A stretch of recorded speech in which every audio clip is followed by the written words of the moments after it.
Hello guys, welcome back to our channel. TS EAMCET 2024 రిలేటెడ్గా ఈ యొక్క సెల్ఫ్ రిపోర్టింగ్ అంటే ఏంది, ఎలా ఉంటుంది, ఈ సెల్ఫ్ రిపోర్టింగ్ మీకు మొబైల్లో చేసుకోవచ్చా లేదని మీకైతే ఈ యొక్క వీడియో అయితే క్లారిటీ అయితే ఎక్స్ప్లెయిన్ చేస్తా. ఎంసెట్ నుంచి ఫుల్ గైడెన్స్ అయితే నేనైతే ఇస్తా.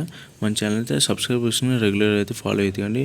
ఈ యొక్క వీడియో చూసే ప్రతి ఒక్కరు అయితే లైక్ చేయండి. లైక్ చేస్తే మీలాంటి ఎంతమంది స్టూడెంట్స్కి అయితే యూజ్ అయితే అవ్వటం జరిగింది. ఈ యొక్క వీడియో అయితే ఇంట్రెస్ట్ తీసుకుంటే కంప్లీట్గా అయితే చుట్టానికి అయితే ట్రై చేయండి.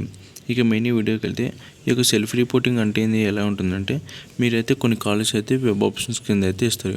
ఆ యొక్క ఇచ్చిన కాలేజ్ అయితే మీకు వచ్చిన ర్యాంక్కి వాళ్ళ అఫీషియల్స్ అయితే మీరు ఇచ్చిన కాలేజీలో ఏదో ఒక పర్టికులర్ కాలేజ్ అయితే మీకైతే అలర్ట్ అయితే చేయడం జరిగింది.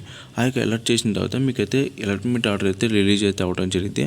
ఆ యొక్క అలాట్మెంట్ ఆర్డర్ అయితే రిలీజ్ అయిన తర్వాత ఆ యొక్క మీకు వచ్చిన సీట్కి కొంత అమౌంట్ అయితే అలాట్మెంట్ ఆర్డర్ అయితే ఇంత అమౌంట్ అయితే మీరు పే చేయాలని అయితే ఉంటుంది. ఆ యొక్క పేమెంట్ ఏదైతే ఉంటుందో ఆ యొక్క పేమెంట్ అయితే మీరు పే చేసి జాయినింగ్ రిపోర్ట్ పేమెంట్ పే చేసిన తర్వాత మీకు జాయినింగ్ రిపోర్ట్ అయితే వస్తుంది. ఆ యొక్క పేమెంట్ చేసిన తర్వాత జాయినింగ్ రిపోర్ట్ ఈ యొక్క అలాట్మెంట్ ఆర్డర్ అయితే డౌన్లోడ్ చేసుకుంటారు. ఈ యొక్క ఏదైతే joining report allotment order processing fee అయితే మీరు పే చేస్తారో ఈ యొక్క ప్రాసెస్ ఏదైతే ఉందో దీన్ని సెల్ఫ్ రిపోర్టింగ్ అంటారు. ఈ యొక్క సెల్ఫ్ రిపోర్టింగ్ అంటే ఏంటి, మీరే మీ సొంతంగా అయితే మీరైతే ఈ యొక్క కాలేజీ మీరు యాక్సెప్ట్ చేస్తున్నట్టయితే రిపోర్టింగ్ అయితే చేయాలి. దీన్నే సెల్ఫ్ రిపోర్టింగ్ అని అయితే పిలుస్తారు. నెక్స్ట్ వచ్చేసి ఈ యొక్క సెల్ఫ్ రిపోర్టింగ్ అనేది మీ యొక్క మొబైల్లో చేసుకోవచ్చు. అంటే మీ యొక్క మొబైల్లో చేసుకోవచ్చు. మీ యొక్క మొబైల్లో ఈ యొక్క ప్రాసెసింగ్ ఫీ అనేది పే చేసి ఈ యొక్క allotment order and joining report అయితే మీ యొక్క మొబైల్లో కానీ డౌన్లోడ్ అయితే చేసుకోవచ్చు. ఈ యొక్క మొబైల్లో మీ యొక్క మొబైల్ అయితే ఈ యొక్క సెల్ఫ్ రిపోర్టింగ్ చేసుకుంటే ఏమైనా ప్రాబ్లం ఉంటుందంటే మీకైతే ఎటువంటి ప్రాబ్లం అయితే ఉండదు. కానీ కొంచెం కేర్ఫుల్గా అయితే మీరైతే ఈ యొక్క సెల్ఫ్ రిపోర్టింగ్ అయితే చేసుకోవాలి.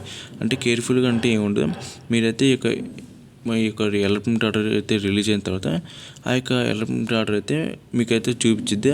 తర్వాత కింద స్క్రోల్ చేసుకున్నట్టయితే మీకైతే ఇట్లా పేమెంట్ చేయాలని ఉంటుంది. ఆ యొక్క పేమెంట్ అయితే చేసిన తర్వాత మీరైతే నెక్స్ట్ జాయినింగ్ రిపోర్ట్ అయితే డౌన్లోడ్ చేసుకోవాలి.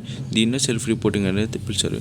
ఈ యొక్క సెల్ఫ్ రిపోర్టింగ్ ఎలా చేసుకోవాలని నేనైతే కమింగ్ వీడియోస్ అయితే నేనైతే ఎక్స్ప్లెయిన్ చేస్తాను. అలాగే ఈ ప్రాసెసింగ్ ఫీ అనేది ఎలా చేయాలి, నెక్స్ట్ వచ్చేసి ఈ యొక్క జాయినింగ్ రిపోర్ట్ అనేది ఎలా డౌన్లోడ్ చేసుకోవాలని నేనైతే కంప్లీట్ అయితే కమింగ్ వీడియోస్ అయితే కంపల్సరీ అయితే ఎక్స్ప్లెయిన్ చేస్తాను.